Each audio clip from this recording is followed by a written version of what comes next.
part of my design was, since other work was being done, I would like to have everything pre-wired so that in the future, if I need it, all I have to do is go to the control panel and plug in what's needed. So right now we're in the kitchen. Looking at my napkin plan, you can see we have the kitchen and the master bedroom with the exact same setup. High voltage and the Ethernet and video, which would be category 6 and RG6, high mounted. So to terminate this Cat6 properly, we need several tools and of course the Cat6 Keystone jack. I decided to use Keystones since it was a much easier install than trying to crimp the lines and then use a coupler. Here's the punchdown block. That may not be the correct name, but here's a 110 punchdown tool, very necessary. And of course here's a stripper. I have it set on the bigger hole for my Cat6 that I ordered and ran through the house. Cell phone, I'm using it for reference if I need to watch a video or get some information. Wire strippers if I need it. Of course a screwdriver, and I have a drill on the side. High in the sky. Near the ceiling, it is. So we have our RG6 and our Cat6. I won't be doing the RG6 today because they're on order. I'm waiting for that to get here, hopefully in the next day or so. But since I have all my Cat6, I can go ahead and install this one. I just put this cover on here so it wouldn't look messy. I have an idea of how it looks. Looks okay until I adjust this.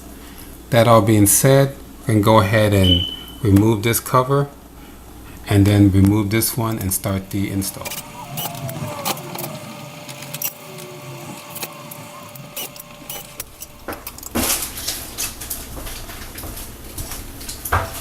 Alright, now that we have everything off, we want to make sure we cut the wire at the right length so we can fit the Keystone jack on there. It's the Keystone plate. So, take the wire strippers, you want to make sure you kind of gauge it so it'll fit properly. You can cut it somewhere on here.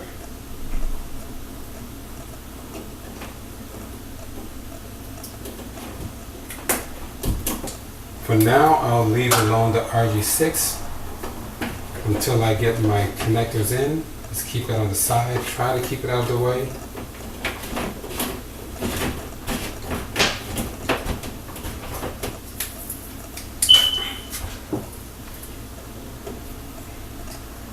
And we don't want to strip it too much because we're going to end up trimming it anyway.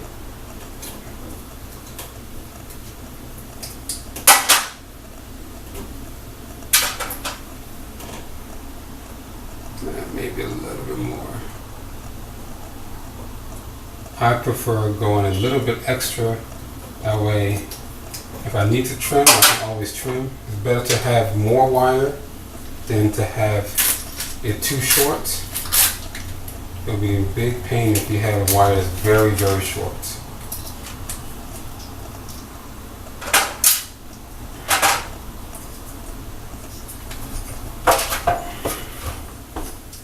So now we have a wire stripped. I'm standing on the ladder. See the twisted pairs here, unshielded, and we have our Keystone. If I can get into a better light and focus on it.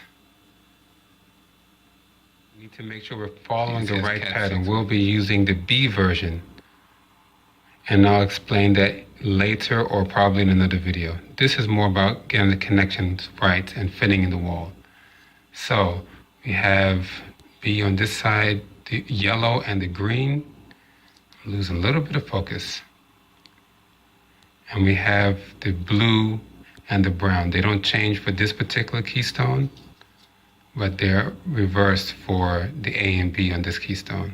Different Keystones may vary, but they're generally all the same.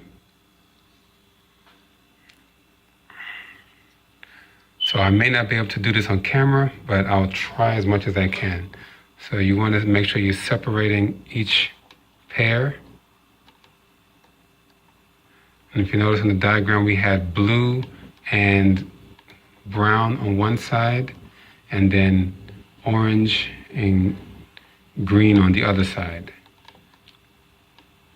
And I'm all trying to do this with one hand, so bear with me. I'm not putting a camera stand on a ladder.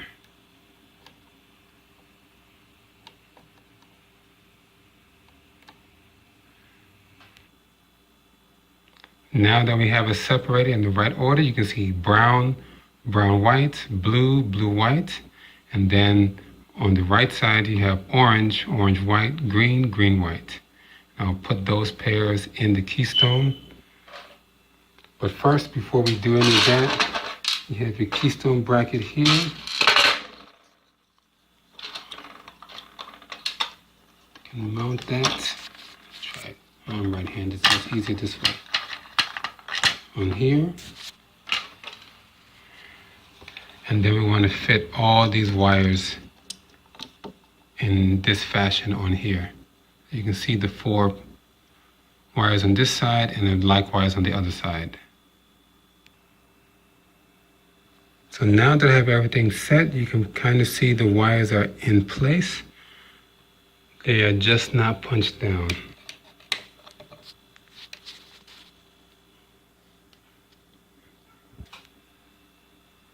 We have our punch down tool. I'm using a 110 punch down tool.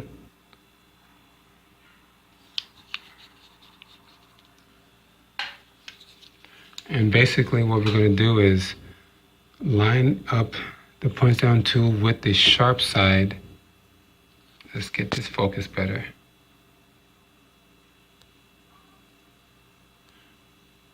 With the sharp side out, so that way when it punches it down, it will push it down into the terminals and at the same time cut the excess wire. So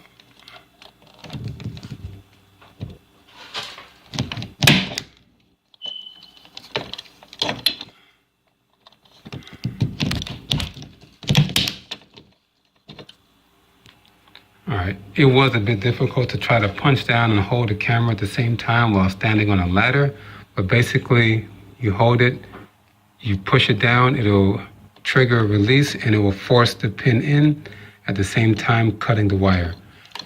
And you heard it as the first time you hear the punch down.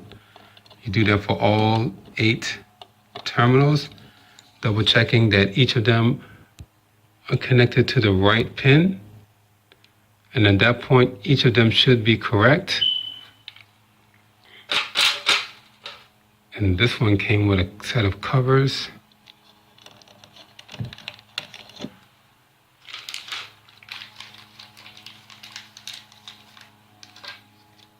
I can get the other one.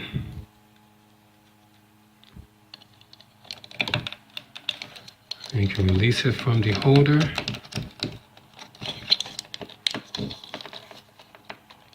Again, this is proven difficult.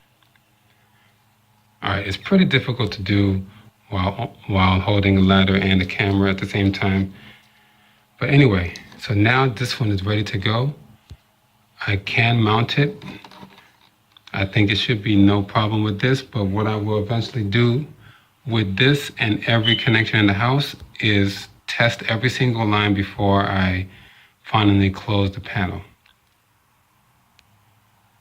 Now we're ready for the keystone wall plate. This is the Cora style. This is a big square. You've probably seen the lights that have the flat looking plugs, as you can see right there.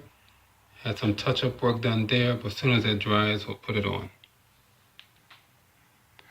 All right, so we go back to this. Try to mount this in here in the keystone. You see there's a tab right here, and then another one at the bottom. Basically just push that in and it snaps. Now we have it snapped in and it looks ready to install. As I said before, I will not be doing the RG6 until I get all of those compression connectors in. And for this project, I need about 25 5 to 30, depending on what I end up doing. So I'm just waiting for those to come in, and I'll just run this through and leave it out.